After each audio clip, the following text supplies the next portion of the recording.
Bom, bom dia, boa tarde a todos. Mais um Papo à Mesa, Delícia Papo à Mesa de agosto de 2023, com a Lauren Jurgel, que vai apresentar um livro que parece muito interessante, ela que vai fazer a gente descobrir, sobre receitas sustentáveis.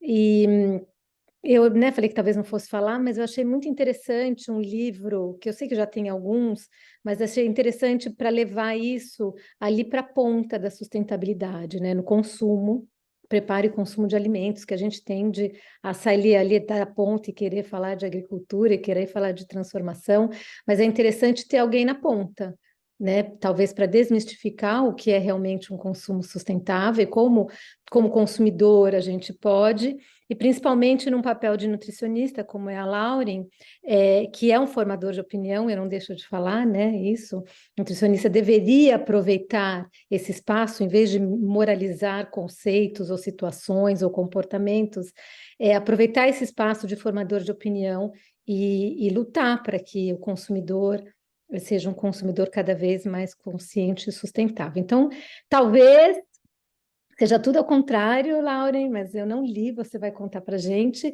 Eu agradeço a sua participação. É, é um prazer ter você aqui, né, que foi estagiária nossa, e ter aceitado o convite, o desafio. A sala é tua e vamos em frente. Sejam Obrigada, bem-vindos Ju. todos. Verdade, sim, todos muito bem-vindos. Então, já acho que vou partilhando a tela para vocês verem comigo e seguirem o raciocínio, pode ser? Vou partilhando e já vou me apresentando. Como a Ju disse, eu sou a Lauren, recentemente formada em nutrição e, de fato, como a gente estava conversando um pouquinho antes, já consegue ver minha tela? Aí. Ótimo, ótimo. Vou agora apresentar para deixar em tela cheia. Eu sempre me envolvi muito com o assunto de sustentabilidade, mas dentro da perspectiva de uma futura nutricionista, é claro. Eu não sou parte de, é lógico, de todas as pontas da cadeia, porque é uma cadeia. E isso também é uma perspectiva que, enquanto estagiária aqui da Vera Kids, eu consegui adquirir, eu diria, de entender que tem diferentes olhos dentro da cadeia, tem pessoas enxergando de diferentes lugares dessa produção de alimentos. Então, a primeira vez que eu vi o título desse livro, eu pensei, não sei se eu vou concordar com o que vai ser dito aqui dentro. E antes mesmo de comprar o livro, tinha um pequeno, digamos, uma provinha, um- algumas páginas do livro que estavam disponíveis, e eu pensei, pronto, já vem aqui um livro que vai me dizer como eu devo me portar e fazer mil coisas que são muito além do meu alcance, e vai ser só um complicador da minha vida e me fazer sentir culpada por algo que eu não consigo resolver. E eu confesso que ao final dessa leitura eu saí com uma impressão diferente, uma impressão um pouco mais de, de que aqui eu vou encontrar ideias e possíveis pequenas soluções que algumas estão ao meu alcance, outras não. Então, vamos adiante que eu vou mostrar a vocês um pouquinho mais desse livro que eu achei mesmo bem bacana. Ele foi escrito por Holly Hunter. Em português, o nome seria 30 maneiras fáceis de se juntar à revolução alimentar. Revolução alimentar, na perspectiva dele, seria essa mudança da nossa alimentação em direção a algo que seja mais sustentável e amigável ao nosso planeta. Esse livro, ele segue uma estrutura de algumas receitas pronto, de explicação sobre esses 30 tópicos que para eles são relevantes. Junto a cada capítulo vem receitas. Infelizmente são muitas receitas aqui dentro, então eu decidi focar na parte teórica e eu talvez comente o que foi sugerido ao final de alguns capítulos. Quem sentir curiosidade pode me chamar, vou deixar meu contato ao final da apresentação e aí eu compartilho aquilo que for mais interessante. Eu não vou tomar o tempo para explicar a vocês as receitas em si, mas aquilo que foram as ideias compartilhadas. O Holly Hunter, ele na verdade é um chefe de cozinha. Ele foi finalista, não, perdão, semifinalista numa edição de MasterChef em 2013. Ele é britânico mora pronto, no Reino Unido, e ele tem um pub, né, que ele, trabalhando em colaboração com os pais dele, que possuem uma fazenda próxima a esse pub, e com a esposa, se não me engano, trabalhou com as melhores ferramentas ao dispor dele para fazer esse pub um lugar bastante sustentável, e esse chama-se Wheatsheaf Pub, foi eleito o pub mais sustentável do Reino Unido e um pub mais orgânico, local e sazonal por outra competição. Ele escreveu também algumas colunas com o The Guardian e a Sustainable Restaurant Association. Então, é uma pessoa que está muito envolvida com o assunto de sustentabilidade, mas por uma perspectiva que não é a mesma que a minha. Ele está, digamos assim, também na ponta, por um lado, porque ele que está preparando o alimento para ser servido, mas não deixa de ser uma pessoa que se envolve no processo, tanto pelo contato que ele tem com a produção de alimentos na fazenda dos pais e pela grande investigação que ele faz dentro dos assuntos de sustentabilidade.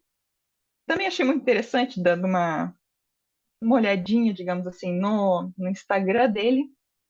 Ele é exatamente a pessoa que ele sugere que exista conforme as próprias dicas dele.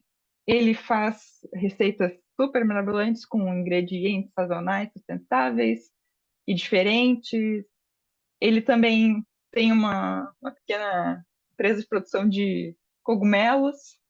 E então, também escutando um podcast dele, eu percebi que é exatamente a perspectiva que ele traz para a vida dele, tanto aplicando no trabalho, levando essas alterações e mudanças para a sustentabilidade para dentro do restaurante, para a produção dele de pratos mais sustentáveis, quanto no cotidiano. Então, achei mesmo uma pessoa interessante de se escutar. Aqui eu trouxe 4 pontos que eu achei que resumem e me destacam sobre o que foi essa leitura. Ele é um livro, grandemente, eu diria, de dicas. São 30 dicas que são trazidas para se levar a uma alimentação mais sustentável. É esse o principal ponto para mim. Essas dicas não são discutidas de forma solta, não é assim, faça tal. Ele contextualiza muito bem. Ele também traz algumas brincadeiras, é uma leitura bastante leve, não é nada muito pesado, assim, ele faz alguns trocadilhos, mas ele traz o contexto de, por exemplo, qual é o problema que estamos enfrentando, qual é uma possível solução, e essas soluções nem sempre são trazidas de uma forma super rígida, mas sim pensando, ok, como é que a gente pode fazer isso ser um pouquinho melhor? Que compra que é um pouquinho melhor que a outra? Ou não é como dizer, corte completamente esse alimento da sua dieta, isto é um horror. Quem sabe procure um que seja mais local, sazonal, e assim por diante. Dentro disso, ele traz sempre algumas receitas, e essa foi também uma outra má impressão que eu tive ao dar uma primeira olhadinha no livro. No início eu pensei, esses ingredientes são muito estranhos, alguns deles. Será que ele vai aqui me sugerir fazer uma dieta super fora do alcance, com ingredientes que são caros e difíceis de encontrar? Não, na verdade, muito pelo contrário. Ao final do livro ele diz: veja essas receitas e se esses ingredientes não forem de fácil acesso para você ou não forem locais, sinta-se muito à vontade para buscar alternativas que sejam mais práticas para você ou que estejam mais perto, sejam produzidas de uma maior proximidade de onde você hoje mora. Então, senti que também pode-se tirar uma flexibilidade daquilo que ele traz, daquilo que ele sugere. Vou acompanhar para não passar no tempo. Tem aqui. Ele introduz falando por diversos pontos o que para ele é a sustentabilidade. Na perspectiva do Ollie, seria esse esforço para manter viva a nossa espécie humana, também uma tentativa de buscar construir espaços bonitos e que sejam seguros para os nossos filhos, ou seja, para as futuras gerações, manter esses nossos espaços hoje belos e contínuos. Também ele menciona o que nós poderíamos fazer com as novas tecnologias que são criadas, utilizar essas tecnologias ao nosso favor para assim tentar reduzir emissões de gases. Não é daquela perspectiva de a tecnologia é toda má e cruel, vamos abandonar tudo e só fazer, pronto, usar só aquilo que é supernatural. As tecnologias podem trabalhar a nosso favor, podem trazer problemas, mas ao mesmo tempo podem ser muito úteis e favoráveis. E ao final, aquilo que é mais relevante para a perspectiva dele, eu diria, enquanto alguém que fala sobre alimentação sustentável, ele diz que sustentabilidade pode ser também um processo criativo, por vezes social, que é interessante também essa perspectiva, pensar enquanto algo que a gente pode incorporar na nossa alimentação, naqueles pratos que a gente cria para construir boas interações com as pessoas à nossa volta.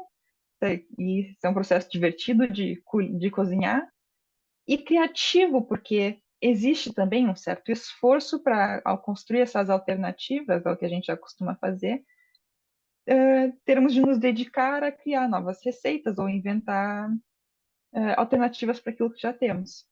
E também, conforme a visão dele, uma dieta sustentável é a melhor dieta, tanto para nós quanto para o planeta.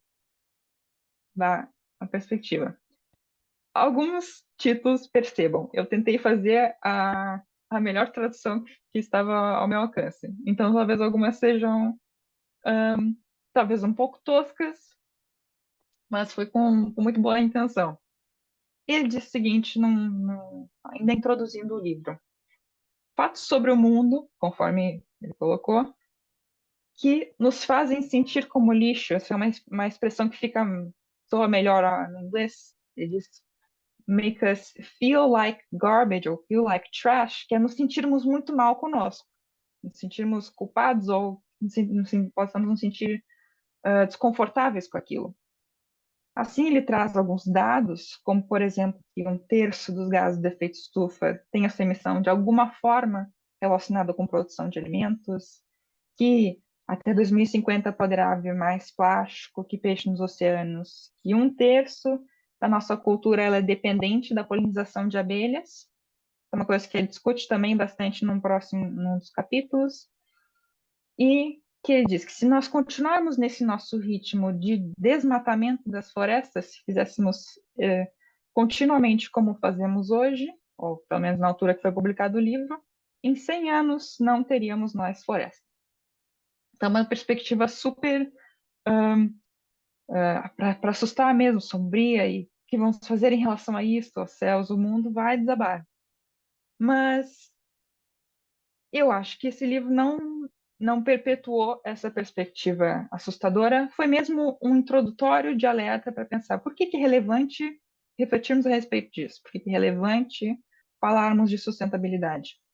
Confesso que eu não tenho certeza se todos esses fatos que aqui foram citados estão corretos e congruentes. Tem alguns assuntos que eu não tenho conhecimento, e mesmo se eu pesquisasse eu não ia ter a habilidade de discernir a qualidade daquela informação, talvez. Mas sabemos que os impactos no nosso meio ambiente, eles existem, e ocorrem, e que algumas alternativas são necessárias. Essa é a minha perspectiva enquanto Laura, enquanto pessoa que em algum momento teve interesse no assunto. Então, eu fiquei muito curiosa ao perceber essa introdução e para ver o que ele havia de sugerir a respeito disso. Ele dividiu o livro em 3 grandes etapas, digamos assim. Nos primeiros capítulos, ele foca um pouco mais em trazer a perspectiva do zero lixo e de não se criar tanto resíduo no mundo em diferentes formas. E aqui vieram algumas ideias bem interessantes que eu vou pensar sobre, talvez incorporar na minha alimentação. Na segunda etapa do livro, fala bastante sobre tópicos de sazonalidade e alimentos orgânicos, que ele defende bastante, da perspectiva dele que orgânicos são ótimos. E ao final, ele traz a seguinte frase, que 50% dos nossos E produce são como hortaliças, frutas, legumes e verduras, aquilo que compramos normalmente mais fresco, devem ser adquiridos dentro de, convertendo mais ou menos 50 quilômetros, para quem usa o sistema de quilômetros, né? 49 se o Google não me mentiu. Por adiante.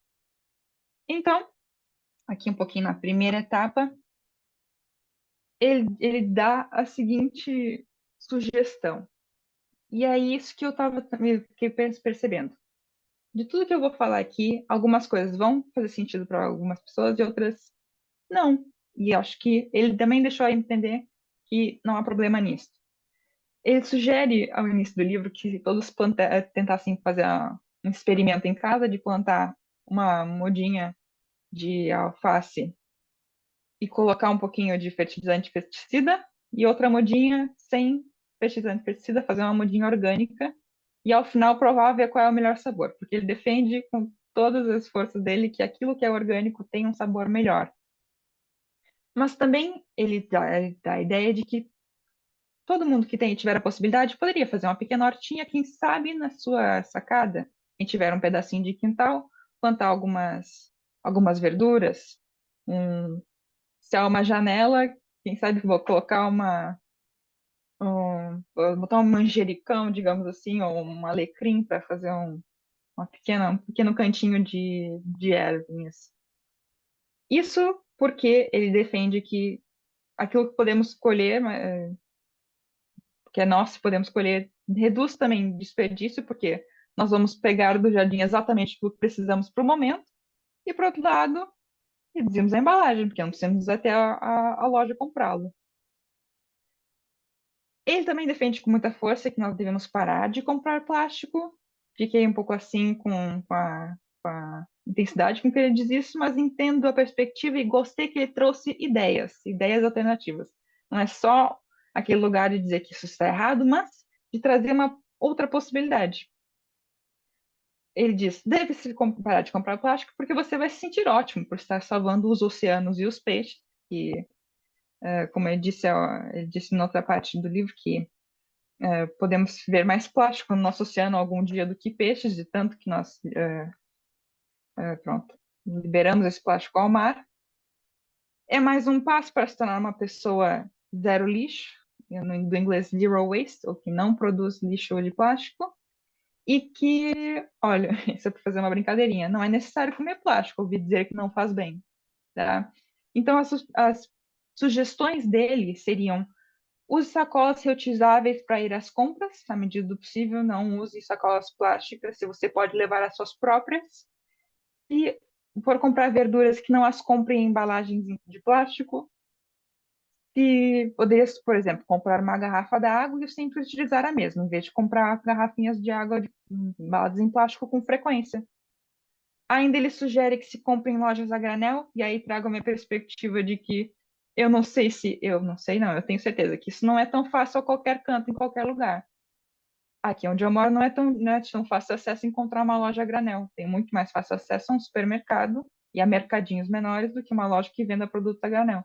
O que eu consigo a granel no máximo são as minhas verduras e frutas, porque eu tenho uma feira próxima a mim. Então, eu percebi que, ao fazer essa leitura do livro, é muito interessante que a gente veja aquilo conforme as nossas lentes e o que podemos levar para a nossa vida e o que não faz sentido. Por fim, ele diz: vá à feira. E a feira é um ótimo lugar para você mesmo fazer essa escolha de levar sua sacola.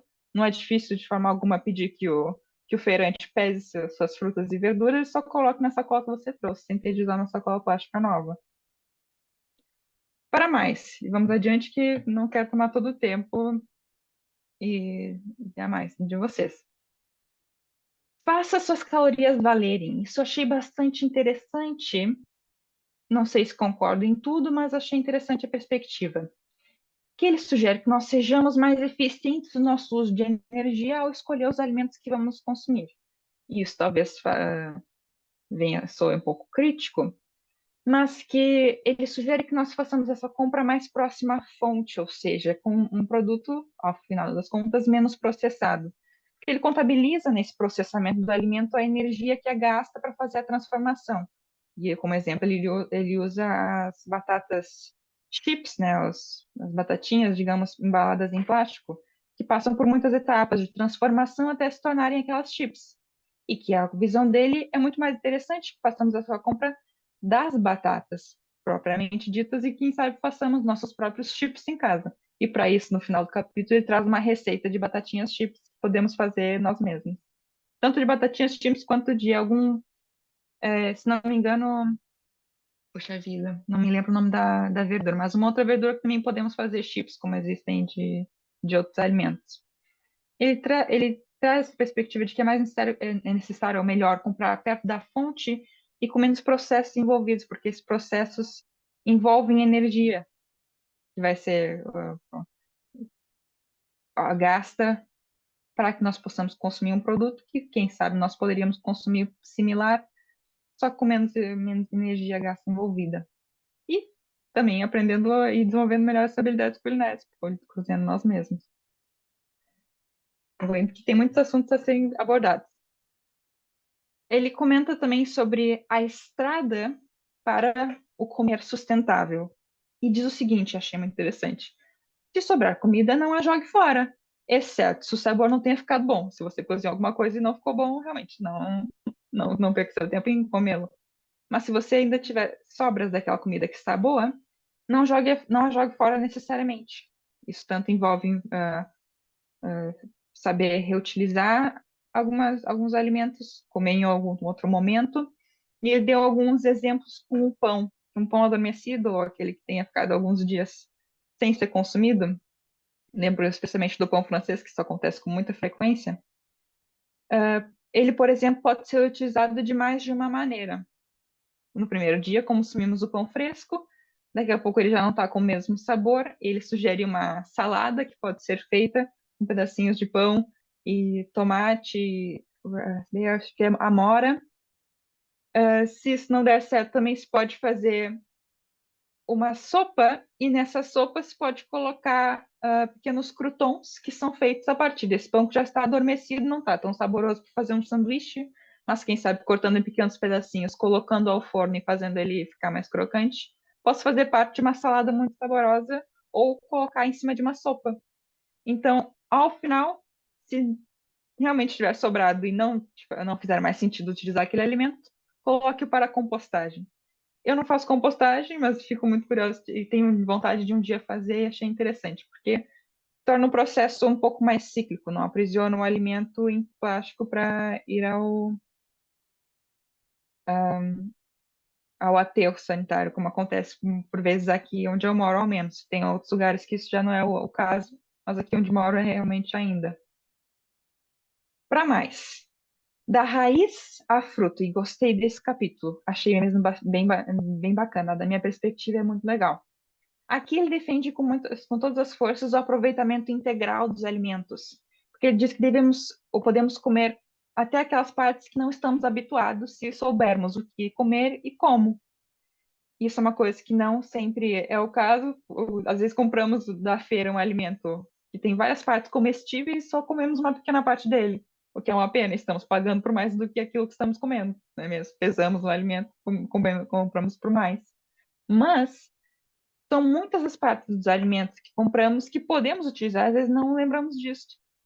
Ele deixa o adendo, é claro, que não é todas as partes de todos os vegetais que são comestíveis. Acho que ele deu o exemplo das folhas e do caule de tomate, que não é ideal comer, não é, nem todas as partes dos alimentos pode comer, mas se soubermos quais são comestíveis, talvez não estivéssemos colocando tantas coisas interessantes fora.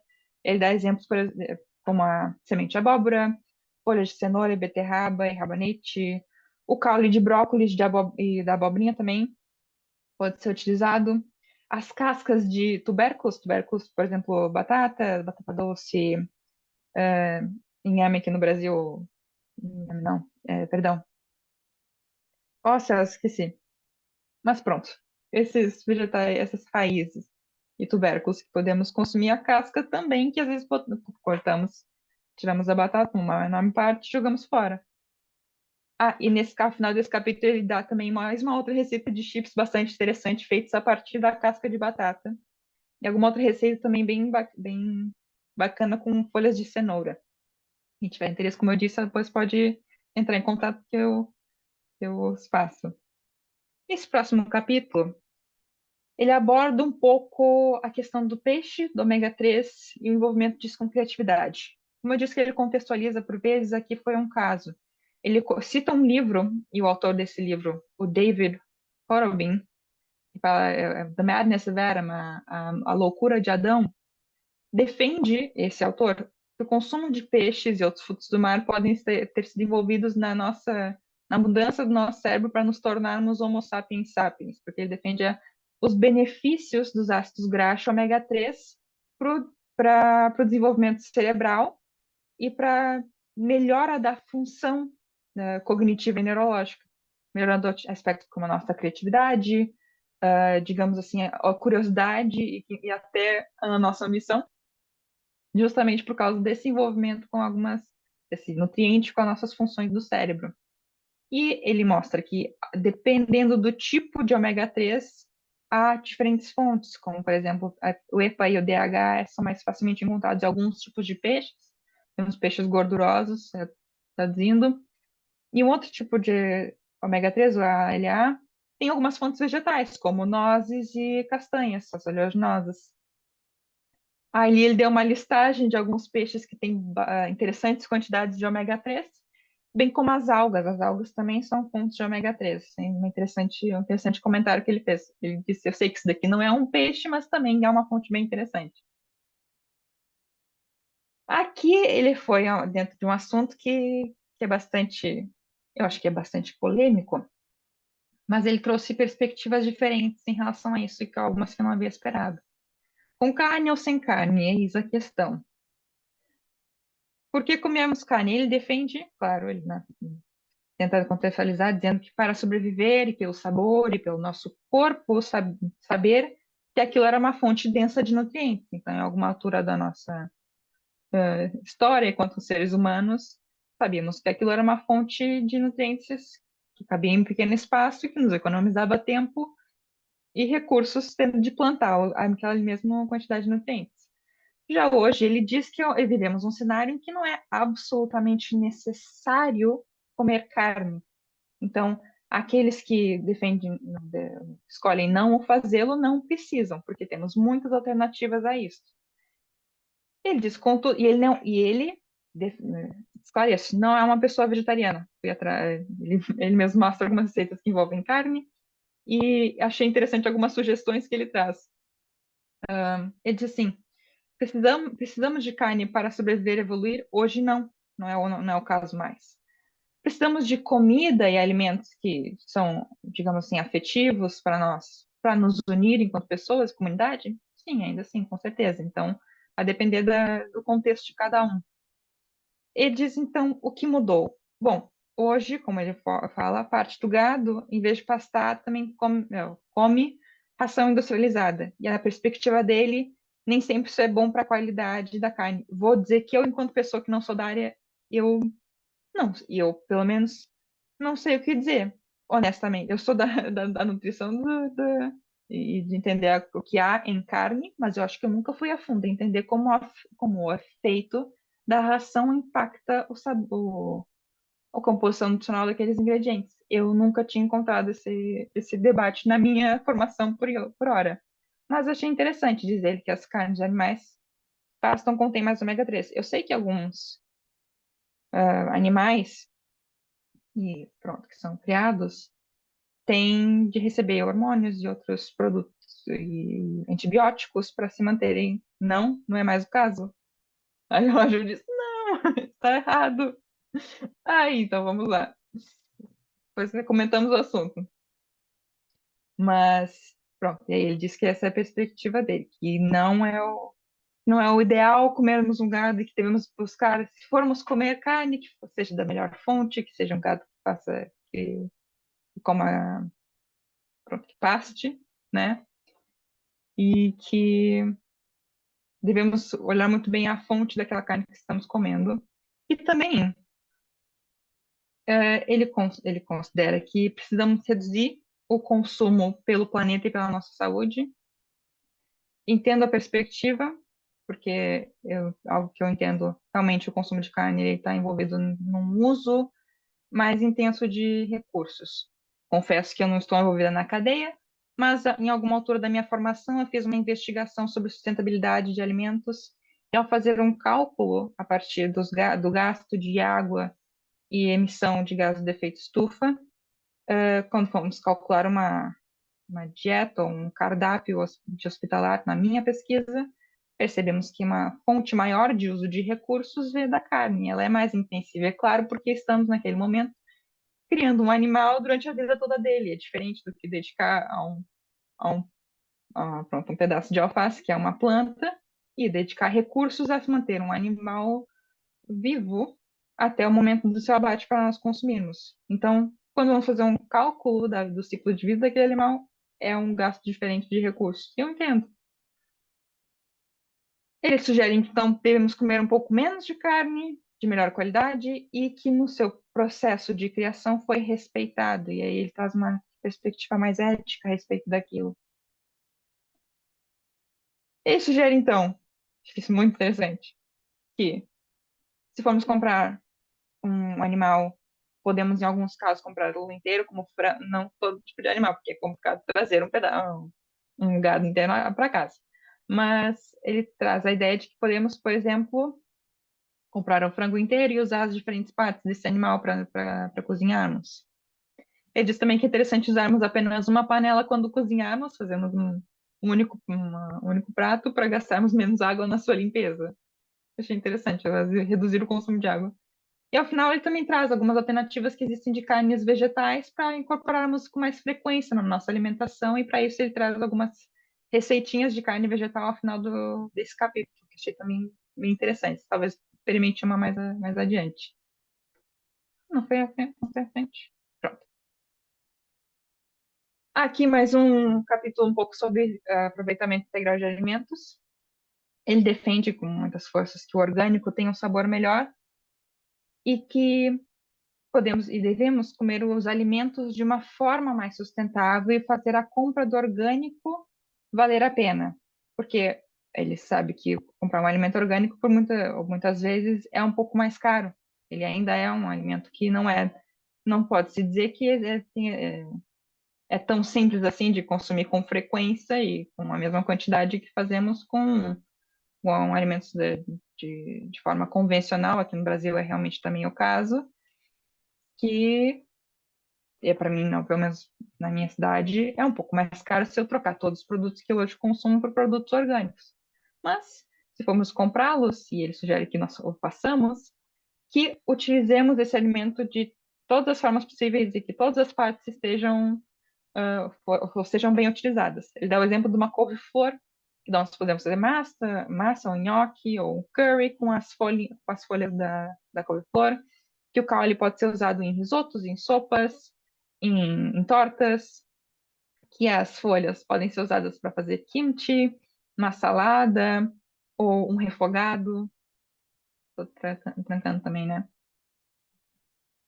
E ao final desse capítulo ele dá umas 3 receitas diferentes, cada uma com uma parte da couve-flor. E isso eu achei muito bacana, porque realmente uma coisa é dizer use o alimento integralmente, outra que o livro possibilita é dar soluções para conseguir fazer isso que está sendo sugerido. Aqui ele também diz que podemos pensa isso, forragear foi a tradução que eu encontrei para forage, que é aí, pronto, ir atrás dos alimentos de forma manual e caçar e coletar alimentos à medida do possível. Isso, com colher, ele quer dizer aquilo que não está sendo vendido no supermercado. Então, por exemplo, isso eu lembro de mim mesma. Perto da casa dos meus avós havia uma árvore de amoras. Nós poderíamos ir lá colher amoras que não havia problema algum. Sei que na minha cidade, ao menos, há um aplicativo que se pode utilizar para encontrar árvores frutíferas ao longo da cidade que se pode colher delas sem problema algum. Ele sugere que nós façamos isso adicionalmente, além de comprarmos os alimentos do supermercado, da feira, desde que seja autorizado e de que seja respeitoso à comunidade, à vizinhança, ao meio ambiente, porque nos traz o contato com novos sabores e novas alimentos que podemos incorporar ao nosso alimento, à nossa alimentação, aos nossos pratos, e de uma forma divertida, que quizás criativa. Além disso, eu quero, estamos sendo rápido com o tempo, sugere também isso, como eu disse, a nem todos cabe, porque esse preservar para momentos quando a fome bater envolve preservar alimentos, mas quando se produz em excesso. Ele diz assim, quando uma determinada hortaliça cresce mais que uma adolescente e sobra, vale a pena aprender a preservar e criar sabor para o futuro. Isso vai da perspectiva de alguém que planta e colhe alimentos. Não é meu caso, eu moro em um apartamentinho pequenininho com uma sacada, então isso eu não faço. Mas entendo o, o lado dele. Na casa dos meus avós, por exemplo, havia uma árvore de bergamotas e tinha uma certa altura que havia bergamotas, não sabíamos mais o que fazer com elas. E todo mundo que ia visitar levava uma sacola gigantesca de bergamotas para casa, porque era tanta a quantidade produzida que se tinha que usar. E achei interessante isso que ele sugere. E depois ele traz algumas receitas de compotas e de formas de preservar alimentos que podem ser úteis para quem os produz e tem eles em excesso e não necessariamente os vende. Também sobre armazenamento, ele comenta assim: primavera é época de cultivar, outono de colher, inverno de armazenar. Ele fala que também entra em detalhes sobre as leguminosas e como são um alimento que podem ser armazenados secos por mais tempo. Ele traz algumas receitas bem interessantes com feijões, lentilhas e grão de bico, que são essas leguminosas. E defende muito o nosso consumo delas, e eu também o faço. Eu acho que leguminosas são realmente uma fonte excelente de nutrientes e de ferro e proteínas, e que podem ser mesmo muito saborosas quando bem cozidas, certo? Diz ele que são esponjas do sabor, que elas absorvem o sabor em si e ficam mesmo maravilhosas. Outras hortaliças que podem ser congeladas, e achei legal isso que ele traz algumas sugestões de como fazer. E eu acho que isso é super bacana, hein? Traz a novas habilidades que eu realmente não tinha, ou pelo menos algumas eu não tinha visto antes. Que frutas podem ser cortadas e você pode espremer um pouco de suco de limão nelas, para quando forem ser congeladas ficarem com um aspecto melhor depois. Que batatas devem ser primeiro branqueadas, deve se colocar em água fervendo, depois tirar e fazer esse cozimento bem rápido nelas antes de congelar. Não devem ser congeladas cruas, as cruas devem ser armazenadas a seco e em espaços que não são congeladores, né? Não deve ter contato com umidade quando estão cruas. Bem como pimentões, pimentos e abóboras podem ser cozidos em óleo e esse óleo é usado não para congelar, mas como armazenamento, para ser armazenado depois. Esse é um assunto que ele vai vai um pouco adentro e com muita emoção. Como ele havia comentado no início do livro, nós temos de proteger os nossos polinizadores, pois eles podem determinar o nosso futuro, que diz que, apesar de ser mais barato, o alimento não orgânico pode ter o seu preço, então ele sugere que façamos a compra de alimentos orgânicos, porque muitas vezes esses selos pedem que nós tenhamos em vista a proteção desses polinizadores. Ele sugere também que façamos o cultivo de flores para incentivar a perpetuação, digamos assim, dessas abelhas, desses animais que fazem polinização. E que se formos escolher comprar mel, que o façamos, ou melhor, compramos um mel que seja cru e local, cru, não sei como explicar isso, mas um mel que seja produzido de forma local e de abelhas que não são alimentadas com açúcar. Esse é um assunto que eu não sabia muito, eu assisti uma aula na faculdade sobre produção de mel, mas ele diz, se alguém souber mais do assunto, por favor, compartilhe, ele diz que hoje tem alguns locais que dão mel, que dão açúcar às suas abelhas, e que isso não é o ideal, porque está sendo utilizado uma quantidade a mais do que, a mais do que o correto do mel que é delas. E ele disse que nós não devemos, não é que nós não podemos comer mel, pelo contrário, ele mesmo dá depois umas sugestões de como usar, mas que perceber que o mel não é um recurso infinito, infindável ao nosso dispor, como outros que são mais fáceis de produzir. O mel é um recurso, é um recurso que requer bastante esforço dessas espécies e que nós não devemos usar ou demandar mel com tanto afinco e demandar uma produção excessiva. Até porque muitas espécies de abelhas estão em perigo de extinção, não todas, mas algumas sim. E as abelhas são, de fato, muito, muito preciosas para o nosso meio ambiente, pois são polinizadoras de uma boa parte do que comemos também. Esse aqui havia um outro nome para o título, mas eu entendi que essa era a mensagem principal do capítulo, que nós devemos apreciar os vegetais que são um pouquinho esquisitos.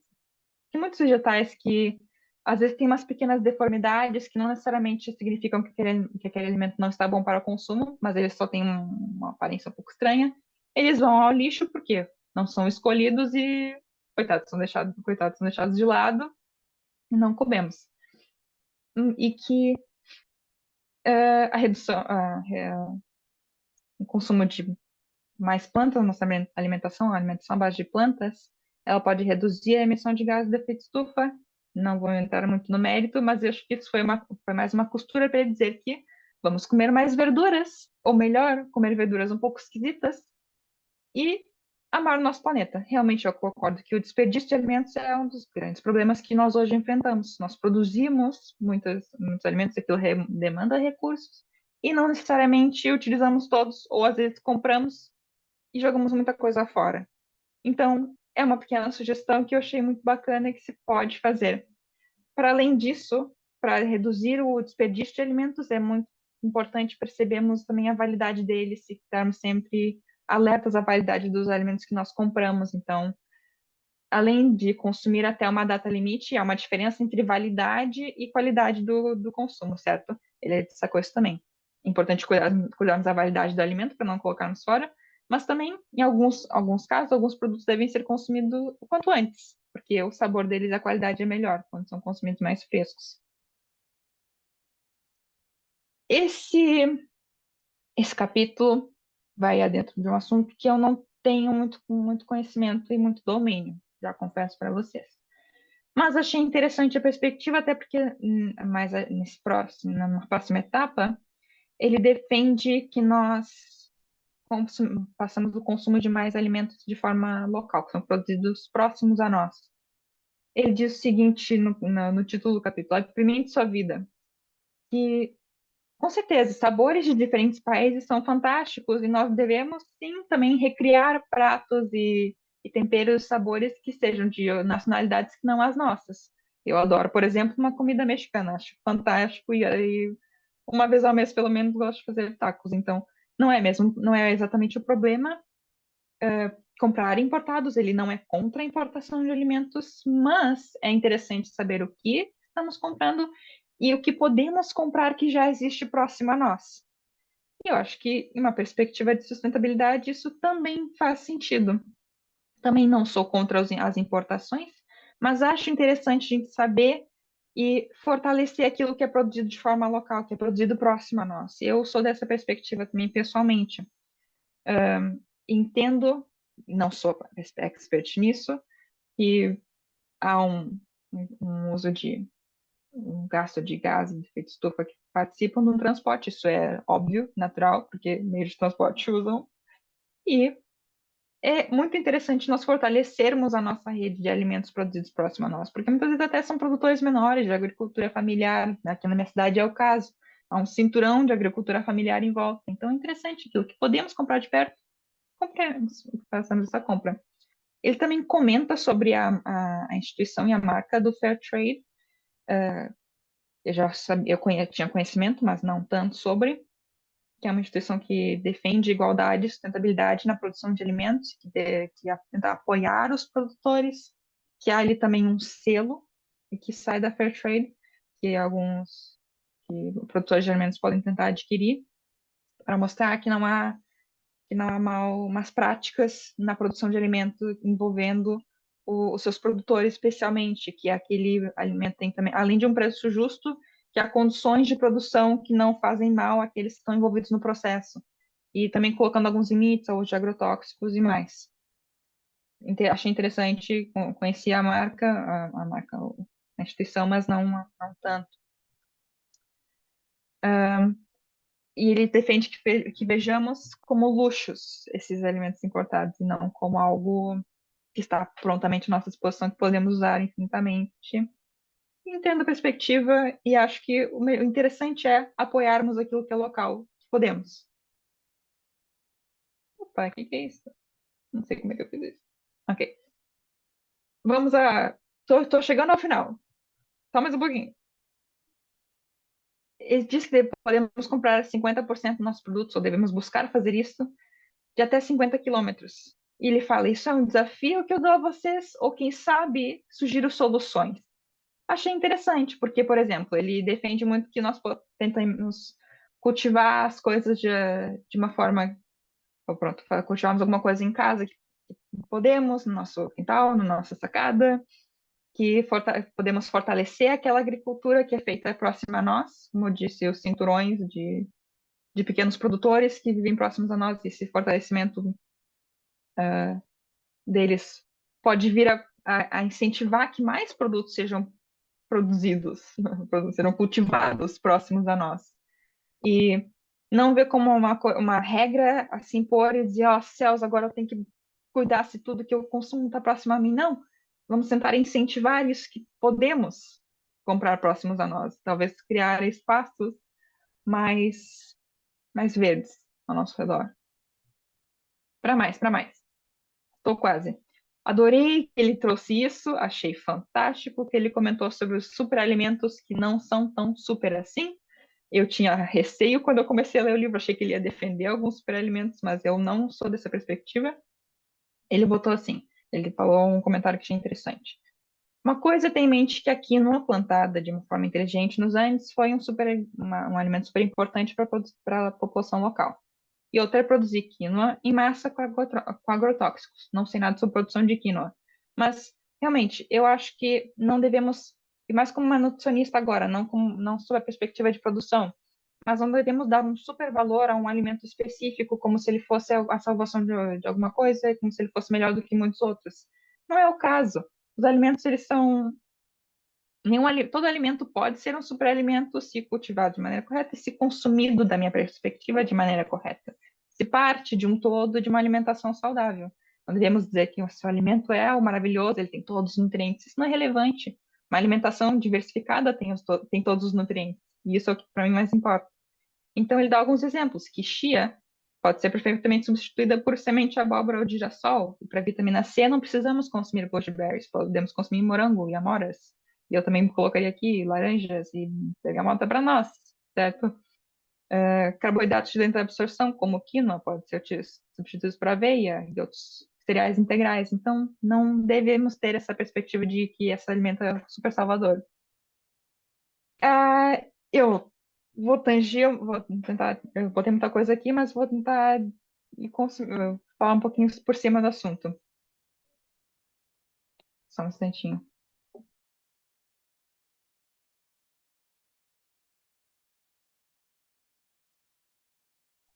Perdão, meu irmãozinho.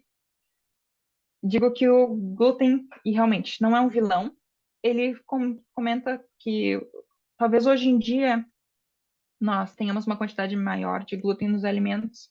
Realmente, o pão de fermentação natural, ele ajuda a quebrar um pouco mais essa proteína, que é o glúten, e que talvez pessoas que têm alguma sensibilidade leve possam pensar em consumir pão de fermentação natural. Isso é interessante. Não é o caso para celíacos, porque pão de fermentação natural tem glúten, certo? Quem realmente tem uma intolerância grave ao glúten deve evitá-lo a todo custo e não consumir isso. Eu falo de forma intensa. Mas ele comenta também que achei interessante. O glúten não é um vilão. E qualquer alimento em excesso pode fazer mal. E não é a questão, talvez, de quantidade de glúten na alimentação. Para muitas pessoas sequer é um problema o glúten. Mas que talvez pensemos que algumas pessoas que cortam o glúten da sua alimentação por uma decisão própria e não por uma alimentação podem sentir uma melhora porque estão consumindo menos refinados e menos açúcar na sua alimentação cotidiana. E talvez seja daí a solução. Justo, estou ao final do meu tempo, não? Tô começando a ficar aflita, porque senão não vai dar tempo da gente discutir. Ai, E você quanto ainda tempo? tem mais Ui, só cinco ao final. slides. Bora lá, tenta Vou tentar ver o que é mais importante, então. Acho que não vou falar dos laticínios, é o menos importante. Ah, eu mantive o nome Beliscos Relax, porque em inglês seria Snacks Relax. Achei engraçado, talvez eu use esse termo. Eu achei interessante o comentário. Realmente, beliscar é uma das formas mais fáceis de acender o nosso consumo calórico, mas feito em contexto faz todo sentido. Eu adoro um belisco para ver um filminho, ou um belisco ao meio da tarde, e para fazer uma festa com várias opções de beliscos, lanchinhos pequenos. Mas ele diz que talvez o problema seja com os alimentos hiperpalatáveis, que nos dificultem o parar de comer eles, a gente não percebe o quanto comemos de tão saborosos que são, e que talvez o mais interessante seja tentarmos aprender a criar alimentos e replicá-los de uma forma que seja mais saborosa a nós e que possamos fazer em casa com ingredientes mais saudáveis. Aqui ficou o desafio do prato predileto, achei interessante como uma finalização. Tente fazer o seu prato favorito de uma forma mais sustentável. Tentar comprar os ingredientes usando a sua própria sacola e não uma sacola plástica, ou sem comprar com muitas embalagens de plástico que não são necessárias. Comprar maior porção dos orgânicos daqueles ingredientes possível e talvez ver se uma boa parte das hortaliças foram cultivadas próxima a você. E se não, se há alguma alternativa àquele ingrediente que seja mais local. Também não vou entrar muito nesse assunto, que pode ser extensivo. E aqui eu achei interessante que a ponto do iceberg, na visão dele, é que talvez vejamos agora em diante, e eu não sei qual é a minha perspectiva nisso, uma renascença moral. Então, uma era de mais criatividade na nossa produção de alimentos, com maior senso de moral e ética atrelado àquilo que produzimos. Então, talvez nessa busca de ajudar a sobrevivência da nossa espécie humana. E que isso ele deixou como um adendo em relação a todas as receitas, e talvez o ingrediente que está ali não seja tão fácil de tão fácil acesso para você. Se pergunte se é local primeiro, se é realmente fácil acesso, e se não, tente buscar uma alternativa, que muitas delas estão realmente disponíveis e não é tão difícil assim para todas as receitas. São esses os principais pontos abordados pelo autor, ele defende aquilo que deve ser a busca da produção de menor lixo possível, plástico especialmente. Ele diminuiu aquele percentual para ser uma coisa mais atingível a 30%, 30% de produtos, pelo menos tentar ser a 50 quilômetros ou próximo, assim, na medida do possível, que o consumo de orgânicos das pessoas seja maior, e de que criemos uma confiança no nosso sistema de produção de alimentos, na medida do possível. Ao fim, diz ele, ame a comida, não o comer, porque isso envolve também o respeito aos processos de produção e aos ingredientes. Eu acho que o livro traz uma perspectiva muito bacana quando nós os enxergamos como um livro de dicas e ideias do que podemos incorporar e que faz sentido na nossa vida, para talvez buscar chegar mais próximo a uma alimentação mais sustentável na medida do possível, certo? E aqui deixo meu contato se alguém quiser conversar um pouquinho mais depois. Maravilha. Obrigada, Pronto. Eu que Lauren. agradeço, muito Vamos lá, divertido. tem um monte de coisa aqui para Vamos à comentar. conversa. Ai, por favor. Uia, tem bastante coisa. É, Ah, se você puder descompartilhar para a gente se ver, claro, claro. A todo gente se enxerga mundo, melhor, né? ela, para a gente começar. Ótimo. Deixa eu só colocar todo mundo. Quando você coloca, né? Quando você começou o livro, me deu a entender que ele não era normativo, né? E depois tem algumas coisas que eu acho que é inerente à nossa mentalidade que vem desde que o homem saiu lá da Índia lá para baixo e foi caminhando pelo mundo, né? Que é essa coisa de achar que é coisa mais recente, porque eu não sei se naquela época tinha essa noção, porque se vivia muito a terra, né? Então eu acabei de ler que o homem migrou 3.000 quilômetros em 3.000 anos. Então, para ver que agora como é Uau. acelerado, acabei de ler, né? Como é acelerado e como a gente tem essa tendência de achar que ok, que é tudo igual, é tudo simples, de uma certa maneira. Eu acho que tem algumas coisas, ainda bem que a, Michele está aqui comigo, a Ana saiu, talvez para vocês me contrariarem ou não, que eu acho que tem muitas coisas que ele falam que já é uma realidade europeia, inclusive do consumidor, talvez não tanto consumidor, e me deu a impressão de que ele fala para um consumidor que não está tão alerta. Só que aqui na Uhum. Europa isso tem ido a velocidade galopante. Mônica teve aqui em julho, acho que você viu que a questão da sustentabilidade é algo muito presente e que já chegou, está chegando ali na ponta, né? Não vamos falar daquele consumidor que come para viver, vamos falar do consumidor que consegue fazer escolhas, tá? O Pensar Juntos eu achei interessante, buscar alternativas, mas eu não sei se as alternativas dele são tão abertas assim. Eu digo aqui, quando ele fala de local 50 quilômetros, para vocês que moram no Brasil, em que as dimensões não são como a Michele sabe, né? Michele está em Aveiro, uma dimensão de 50 quilômetros em Aveiro é uma coisa, 50 quilômetros em São Paulo é impossível, né? Ah, Você conseguir alguma coisa, além do que a gente já tem estados numa situação no Brasil e em outros locais, né, do globo, que é monocultura, São Paulo monocultura de cana, né? Como é que você vai conseguir uma alimentação em 50 quilômetros? Então, eu acho que tem algumas coisas a rever. Isso é legal. O cuidado talvez para quem leia é legal para ter essa sensibilidade, se questionar, só que mesmo nessa dimensão europeia, se fala muito, Michele e Mônica, estou aqui para vocês me contrariarem, me corrigirem. Mesmo nisso, é 100 quilômetros. Mesmo nessa dimensão, que você consegue, principalmente em Aveiro. 50 quilômetros você já tem outro mundo. Paris, 50 quilômetros também já está em outro mundo. Mas tem-se essa flexibilidade, porque o mundo mudou, né? Mudou muito. Achei interessante essa sazonalidade, o desperdício, embalagens, eu acho que tem muita coisa que é fácil para quando você é um chefe de cozinha, quando você faz disso o seu dia a dia, que você mora perto da fazenda dos teus pais, que você mora em outras coisas. Mas tem outras realidades. A embalagem é algo que ainda é necessário, né? Aí a gente tem que, assim, como é que fechar essa conta? A gente tem que imaginar que a gente ainda vive, ainda vai ter que viver, depois de Pasteur, no mundo do higienismo, e a gente ainda tem coisas que a gente não pode abrir mão. Inclusive porque a população aumentou, as distâncias aumentaram, a temperatura está aumentando. Então é muito complicado, e eu questiono ainda hoje essa questão do a granel em certas situações. E aqui com a EFSA, né, que é a Anvisa europeia, poderia dizer assim, existe muito como é que a gente vai tomar conta disso para não começar a ter tóxico-infecção e colocar o feijão velho lá que fica ali para baixo? Como é que vai cuidar disso? Já existe isso, mas como é que eu vou levar minha embalagem?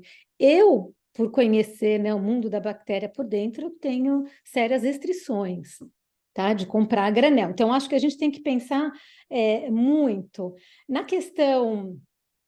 Acho que é isso, né? É difícil você. Não dá para comparar Brasil e Europa, não dá mesmo. Cozinhar é menos complicado.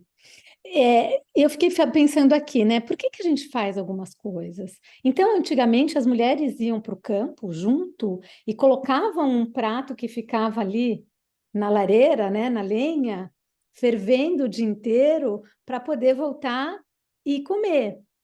Mas não é assim que tirando, né, perfis de países escravagistas, que tem a moça que faz só isso em casa, ou chefes que fazem isso da vida deles, é muito complicado a gente imaginar como uma solução, que não há uma solução, né? Existem estratégias disso de voltar a cozinhar dessa maneira, porque não é tão simples assim para quem tem outras coisas, para quem nunca pegou numa faca para cortar uma cebola, e como é que isso não é tão simples. Então, isso também me deixou um pouco. Outra coisa do cozinhar menos, a gente sabe que enquanto nutricionistas, que existem muitas coisas, tem fatores antidigestivos, e por isso se cozinha, e Claude Lévi-Strauss também ajudou a gente ver essa passagem, né, do cru e do cozido, e muita coisa que eu acho delicado, essa orientação, cozinhe mesmo, menos se tem uma sutilidade no que ele diz. Eu entendi o que ele quer dizer, mas acho que a gente não pode esquecer que existem amido, no feijão existe, eu esqueci o nome daquela substância, um monte de coisa que precisa, carne, né, que é a salmonela, carne não, desculpa, ovo, que é a salmonela, e outras coisas que a gente precisa tomar cuidado. Que nem aquela coisa, né? É delicado isso, né? E eu vou ir muito naquilo do que o Michael Pollan, da minha avó, mas nossas avós não estão mais aqui, então a gente tem que tentar ser realista com isso. Tá? Então, assim, é uma pena, mas como? A compostagem é uma outra coisa que já é uma realidade, pelo menos francesa, não sei como é que está aí em Portugal, depois você pode falar, Michele, já é uma coisa, e que a gente tem lixinho até desse tamanico de compostagem para levar no centro da cidade. Outra pergunta, peixe sustentável? Aí eu faço com negrito e letra maiúscula. A gente sabe que a questão do peixe, metal pesado, a crítica toda que tem da aquicultura, etc., eu acho que ele foi um pouco abusado, um pouco ingênuo de falar assim tão bem do peixe. E aí, depois assim, aí eu falo, né, de novo, qual é a referência de falar que o homem não precisa de carne, tá? A gente tem a questão da vitamina B12, Mônica estava comigo na AgroParisTech, agora começo de julho, e eles estão tentando desenvolver alternativas para a transição alimentar, né, transição para alimentação vegetal. E ninguém consegue. Zinco e vitamina B12, ninguém consegue, e já é algo adquirido assim de que, ok, a gente vai ter esses alimentos, mas vai ter que ter suplementação. Se não for no próprio alimento, as pessoas vão ter que fazer. Então, aquilo que eu falei, em 3.000 anos, o homem migrou 3.000 quilômetros, e a gente fala que não precisa, só que a gente não pode esquecer, e isso eu falo muito para quem quiser ler o Jantar de Darwin, que ele fala muito dessa questão da transição da fisiologia humana. A gente se transformou e o homem deu um passo muito grande em inteligência, não foi por causa da carne, foi por causa dos açúcares. A gente tem um cérebro maior por causa de açúcares, né, de carboidratos, não é por causa de proteína animal. A proteína animal, ela tem um outro papel completamente diferente.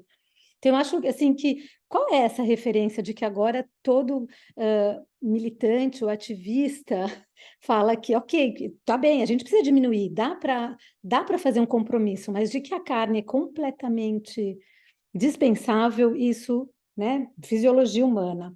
Ômega 3, ômega 6, eu posso estar errada, mas das últimas vezes, que já faz tempo que eu estudei, a carne continua com uma quantidade aquém de ômega 3, mas foi descoberto que há uma característica de um tipo de ômega 6 que é tão importante quanto o ômega 3. Mônica e Michele, por favor, me corrijam. Então, acho assim, delicado essa questão de que carne tem ômega 3. Ou eu estou completamente fora da realidade, tá? Isso aí deixo vocês me colocarem. Antibióticos e hormônios. Outra coisa, gostaria de ter um médico veterinário aqui, que eu não sou especialista, mas hormônio, proibido. Ninguém usa, muito caro, ninguém quer colocar. Hoje em dia existe muito tratamento genético para a melhoria do animal. Antibióticos, existem casos, mas ninguém quer. Todo mundo faz um tratamento, um manejo, uma estratégia de manejo para evitar. Mas eu sei que tem animais, se não me engano, é a questão das aves, porque elas vivem juntas, enfim. Então, mas assim, não é tão, né? Ok, acreditei e fui. Estou falando dele, não de você, tá? Do autor. Aí eu falo de novo, né? E a biodisponibilidade, quando você fala assim, né? Que sim, a carne demora mais para cozinhar, a carne ela é mais cara para produzir, ela é mais delicada para distribuir, etc. Só que aí a gente coloca na balança essa biodisponibilidade, de que quando a gente come um pedaço de carne, que a gente come alguns grãos de soja, isso a gente tem que colocar, né? Não estou falando assim, depois as pessoas ouvem para não descontextualizar, não estou falando que a gente não precisa mudar a nossa relação com a carne, porque a carne, como diz bem Jean-Pierre Paulin no livro dele, Sociologia da obesidade não, Sociologia da alimentação, a carne é um status, ela foi uma maneira de status, quem sobe na vida come mais carne. Então a gente tem que mudar essa relação. Não é bem assim. O zinco e o cobre, o problema de normatizar, então, de novo, eu acho que no final ele acaba querendo normatizar as coisas. E eu acho que essa questão da gente querer voltar para trás como, né, como num sonho. Aí é só voltar para os anos 50. Não, peraí, anos 50, vamos ver tudo que tinha. Tinha muito mais agrotóxico, tinha muito mais poluição, o cigarro era chique, fumar, ou seja, tinha muita coisa. Estamos indo direto contra o muro? Estamos. Mas como é que a gente vai fazer para contornar a situação dentro da realidade que a gente tem? Que a gente tem uma cidade de São Paulo que eu não sei quantos quilômetros quadrados tem. México, cidade no México, eu acho que deve ser tão ou quanto, né, ou tão grande ou maior que São Paulo. Então, existem outras realidades a se pensar e adaptar. Eu não acredito que hoje em dia, posso estar sendo muito ingênua, mas eu não acredito que hoje as indústrias e mesmo o setor primário europeu polua tanto quanto as indústrias e setor primário asiático-africano, não sei. Ou pode até ser que eu esteja errada. Né? Então, assim, acho que tem que ver isso.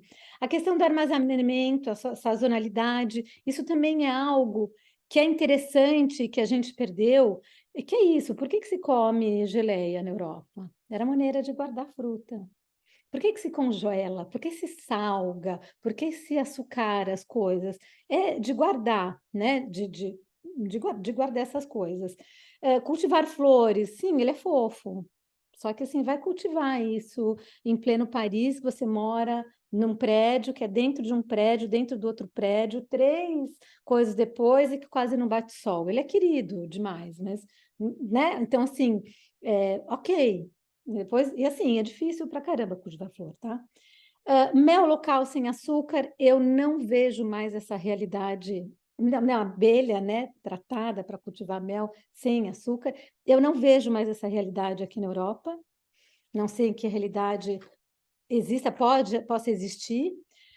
O fair trade é algo interessante, mas também a gente precisa tomar cuidado porque é pôr na balança. A gente vai querer, porque o fair trade é muito insustentável, mas é uma sustentabilidade social.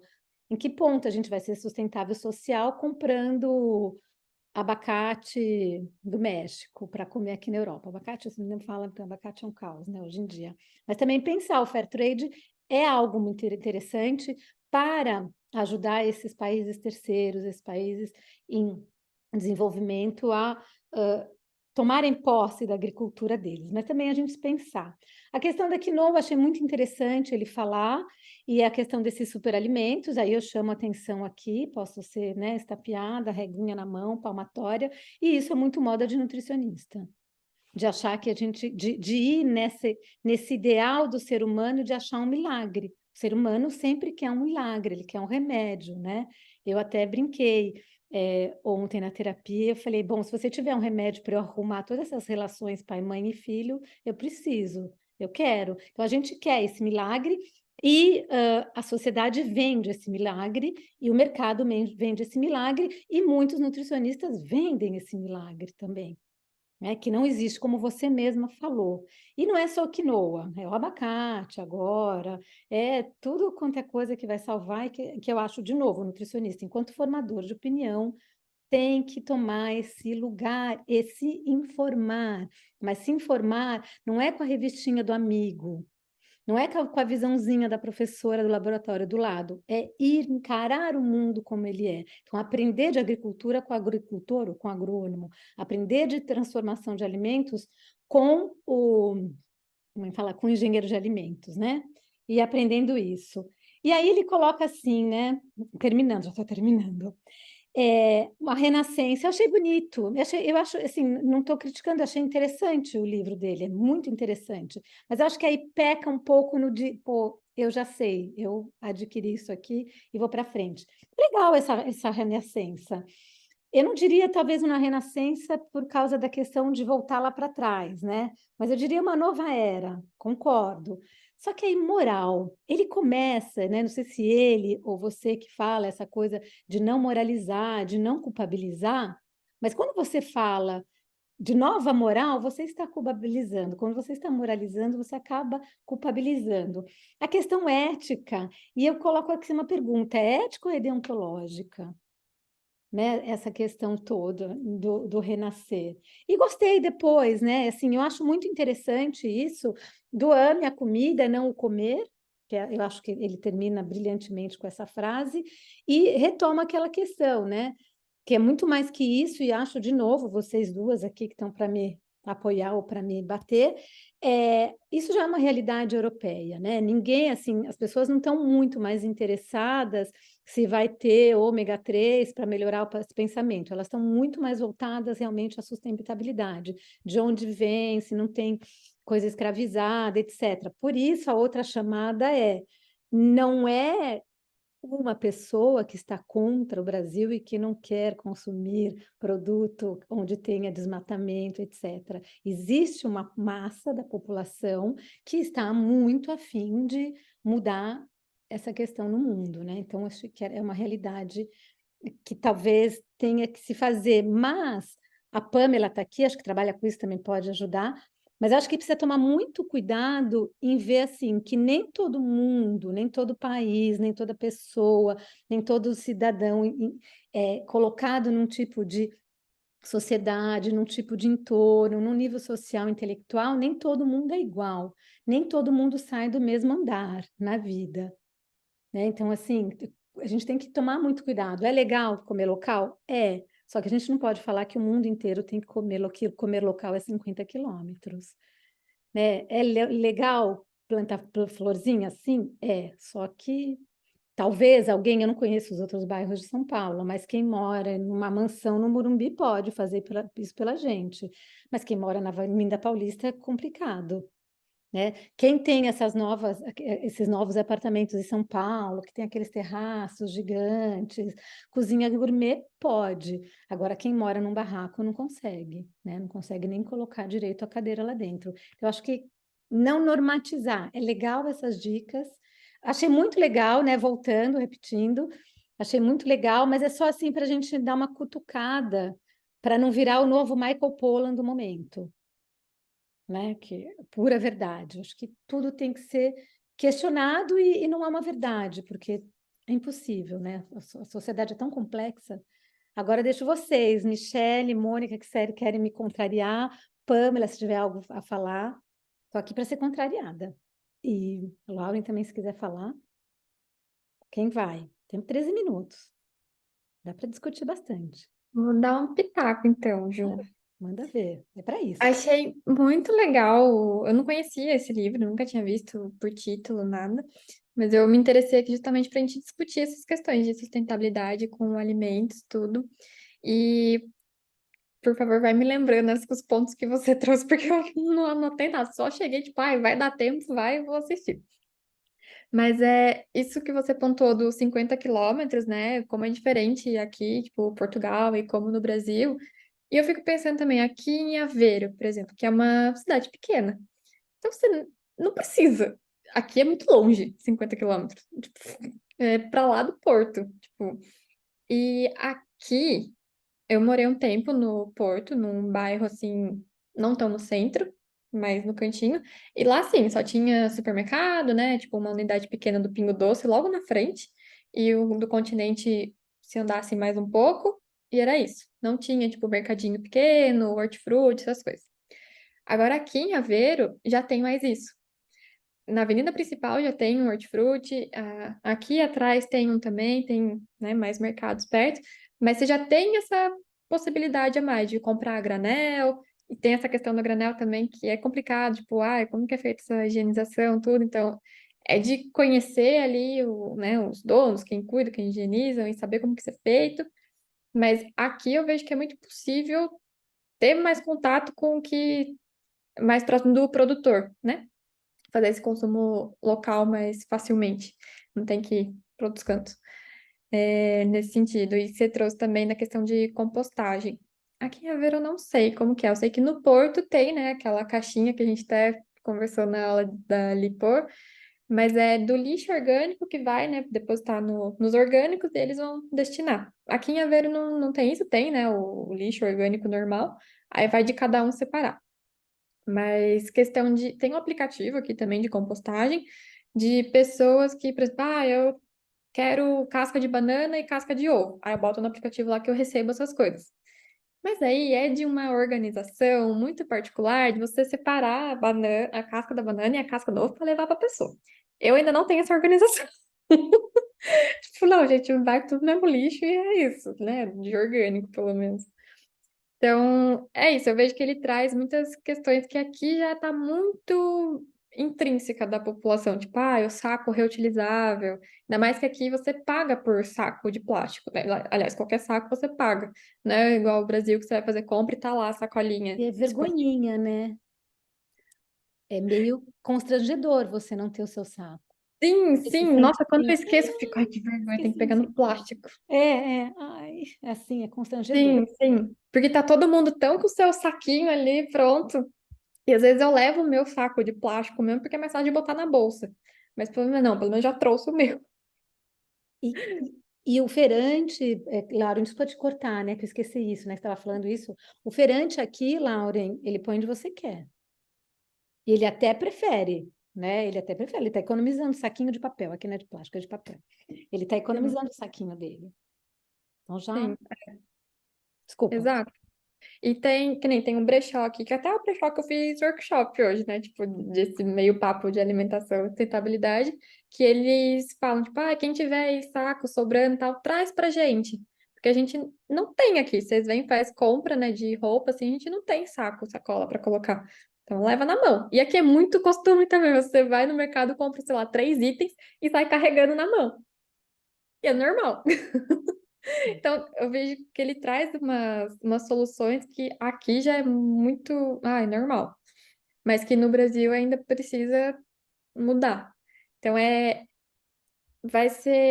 livro vai ser visto de formas diferentes para quem mora em locais diferentes, né? Mas eu Sim. achei interessante e, tipo, ele trazer as receitas, né, com folhas de cenoura, tipo, sei lá o que que dá pra fazer com isso. Mas que nem, se eu utilizar a casca da batata, isso já é mais comum. E foi meio que gourmetizado também, né? Muitos restaurantes fazem aquela batata rústica, que não sei o quê. Ai, e, tipo, não, gente, só reaproveitamento de alimentos. Então, É um acho que. reaproveitamento que, assim, nossa avó sempre usou, né, gente? Exato. É a gente que virou para um mundo de McDonald's na caixinha e que Sim, agora a gente está redescobrindo que a gente faz sim. parte da natureza. E eu vi que ele, ao mesmo tempo que você falou também, ele vem com essa proposta. Não sei, é meio confuso às vezes o que ele fala, que ele falou da quinoa. Porque não tem superalimento, que não sei o quê, mas por outro lado ele fala, não, porque olha, faz assim, assim, assado. Ele tem esses dois lados. Mas eu achei interessante ele ir contra esse negócio de superalimento. Não, gente, não tem isso. E me veio muito à mente o abacate, da produção, como que é no México e tal. Eu vi que teve, né? Você fez também uma conversa sobre isso e eu assisti o documentário que tem na Netflix. Foi baseado nele. Caramba! Eu acho que foi até por isso que eu assisti. Que eu não ia conseguir participar, mas eu falei, não, eu vou assistir pelo menos.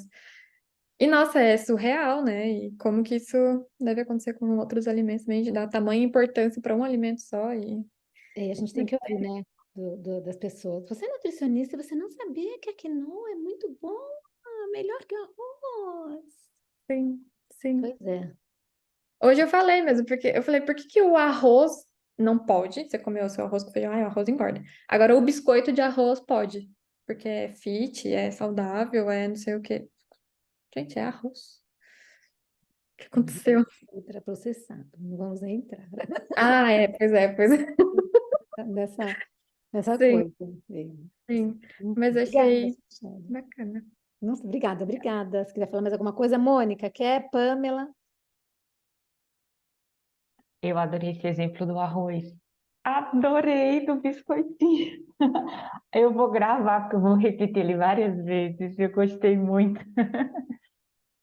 Vê, Ju, eu estava, vocês falando aí desse movimento na Europa, né? E aí eu vi um pouquinho, mas eu achei interessante porque são pontos, eu achei que são pontos de reflexão, né? Realmente para a gente refletir sobre o nosso consumo. Aqui é mais difícil, mas eu achei a forma como ele colocou, e aí também eu não sei também se foi a forma como a Lauren apresentou, de não ser, apesar, ele é menos, não sei se é porque a gente tem acesso a uma coisa muito ativista, muito assim, tem que ser assim, que tá tudo errado. E ele tentou colocar, acho que de uma forma mais sutil, né? mostrando muito mais como fazer a transição do que simplesmente ser taxativo.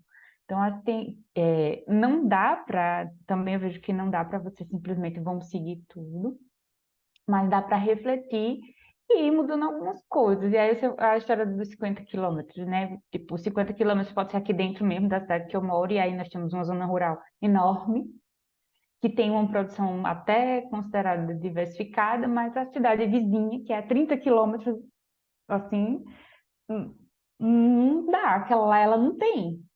Então, realmente depende do local, de você realmente precisa conhecer o entorno. Aí nisso eu concordo com ele, né? A gente precisa conhecer o entorno. Uma coisa que me chamou a atenção quando ele falou das estações, né? No inverno você armazena. E aí, eu lembro que uma coisa que eu vi muito lá em Paris é a história do processamento, do minimamente processado, principalmente das frutas. E aí, por conta da distância dos locais que não tem a produção, então, mas todo mundo tem acesso, que acho que eu repito isso várias vezes, não foi? Eles têm acesso. E aqui a gente não tem esse costume de fazer, nós temos uma produção, e aí eu falo muito mais da cidade que eu moro, de ter uma produção e eles terem uma busca de estar sempre, de distribuir sempre esse alimento, porque não tem como processar e você tem que distribuir. E aí no inverno, com chuva, com a temperatura que a fruta não aguenta, né? Então a gente acaba tendo um desperdício de logística, que a gente sabe que é a realidade do Brasil, né? O desperdício de logística é enorme, de uma situação que poderia, assim, ser, se a gente conseguisse, aí saia que antigamente era assim, tinha esse cuidado para você ter sempre acesso ao alimento, e aí, né, hoje em dia a gente perde isso com a história de produzir, porque tem água, então você pode produzir o tempo todo, mas aí a gente tem uma perda nessa logística. Só queria só chamar uma atenção, sabe assim, né? Que aqui no inverno não se come quase fruta, é maçã e pera. Você veio numa época que tinha bastante fruta. Isso, No né? inverno Mas inteiro aqui se a gente tem que come. comer, é isso, né? Mas aqui a gente tem que comer, e a gente come a custa de quê? Né? Como é esse processo que para você ter esse acesso à fruta assim? Então, acho que é interessante refletir sobre algumas coisas que a gente pode fazer e sem extremismo, né? Porque aí, sim, uma coisa que eu lembrei é a questão da carne, né? A gente já teve uma situação aqui da questão dos abatedouros, uma produção de carne bovina totalmente sem ter você não sabe como aquilo era produzido, como o animal era tratado, como ele era abatido. Então teve uma baixa de consumo justamente porque ninguém tinha esse controle, essa consciência do produtor de você precisar, né, observar, não, eu vou produzir para ganhar dinheiro. Então precisa ainda ter esse olhar diferente do produtor, que talvez ele tendo essa reflexão sobre o que é o consumo, como ele colocou, a gente conseguisse ter uma mudança, mas a gente já teve problema de consumo por conta de condições higiênico-sanitárias.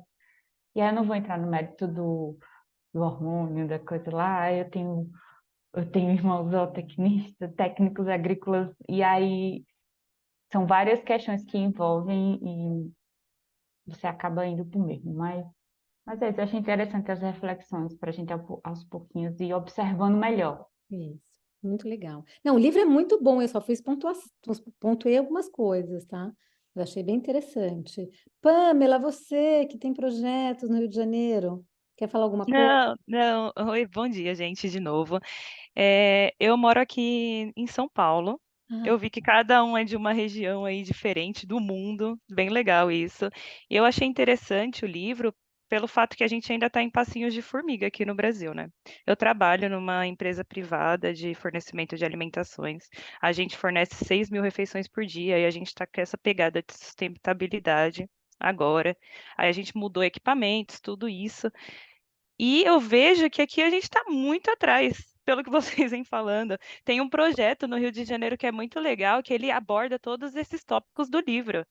É um projeto voltado para a periferia e aborda a parte de compostagem, a parte das hortas comunitárias, a parte da diminuição do uso de plástico. Então, pelo que vocês falaram aí, tá anos-luz à frente. Eu achei muito interessante, porque eu não tinha conhecimento, para ser bem sincera. Eu sou estudante de nutrição, estou no último período agora. Então, é por isso que eu achei interessante eu participar aqui. Eu nem sabia que é meio restrito, eu achei que bastante pessoas iam participar. Não, mas não é restrito, não. É que é sábado de manhã, todo mundo já Ah, sim. fez o condicionamento, e aí a gente Aham, faz para deixar no canal. Então, assim, é muito legal. É uma pena que não possa ver para vir, mas é um dos únicos programas, né, Michele e Mônica, um dos raros programas da Vera Kiss que é aberto. Mas não é aham, restrito, não, ao contrário, e é muito legal ter gente diferente que venha, que dá um novo olhar. Muito gostoso. aham. Obrigada Quem por falar. tiver, quem tiver interesse em dar uma olhada no projeto é o Gastromotiva. Ele Ah, tem até, conheço. então, ele tem até uma série no YouTube que aborda todas essas questões. Da compostagem também agora está ganhando um espaço gigante, inclusive onde eu trabalho, a gente está partindo para a parte de compostagem, que a gente tem uma área que é verde, que a gente está recuperando, então aí a gente manda toda nosso resíduo de alimento para lá.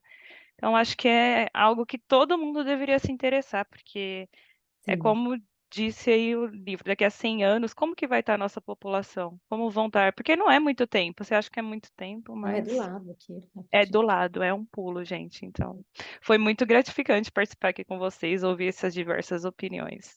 Muito Obrigada. obrigada. Obrigada a você. João, eu vou ter que te pedir mil desculpas, mas a gente já ultrapassou o tempo. Faz o seu comentáriozinho aqui escrito, enquanto a Lauren faz o fechamento dela, que, aliás, a sala é dela, a gente falou bastante, mas eu preciso mesmo fechar. Manda, escreve aqui a sua fala, por favor, João, enquanto ela finaliza. Eu achei fantástico todos os comentários e o nosso compartilhar aqui de pensamentos a respeito desse assunto, né? Realmente é de uma complexidade grande, eu acredito, e tem que ter uma perspectiva individual. Eu achei muito interessante vocês compartilharem como é que é a situação na Europa, que está muito mais adiantado em comparação onde eu moro. A questão do plástico nos nossos supermercados não é a mesma, certo? Nós não temos essa mesma situação, nós usamos muito mais do que deveríamos e que nos espelhamos na situação que é hoje na Europa, talvez em alguns pontos. E realmente, eu moro numa cidade gigantesca. Para mim, 50 quilômetros a norte, eu estou chegando na cidade satélite a minha. Então, não faz tanto sentido pegar essa dica para mim. Mas que usemos essas ideias e essas reflexões para pensar o que podemos fazer hoje, o que faz sentido na nossa vida e como enxergar por um novo ponto de vista aquilo que ainda não tínhamos pensado sobre antes, né? Mas foi muito gratificante compartilhar e conversar sobre isso com vocês. Obrigada pelo espaço, viu? Obrigada, Lauren. Obrigada a todo mundo. Vai estar lá no YouTube. E o próximo vai ser Capitu Vem para Jantar. Vai ser legal também. Vai ser bem diferente. E, João, mais uma vez, desculpa, mas venha na próxima e levanta a mão mais rápido que se puder. Coitado, eu culpabilizando o pobre João. Não é isso, não. Tá bom? Gente, obrigada. Bom sábado, Lauren. Obrigada. Foi muito gostoso ter descoberto esse livro. Obrigada. Beijinhos. Tchau, tchau. Até a próxima. Beijinho, Ju, tchau, tchau. Tchau, tchau.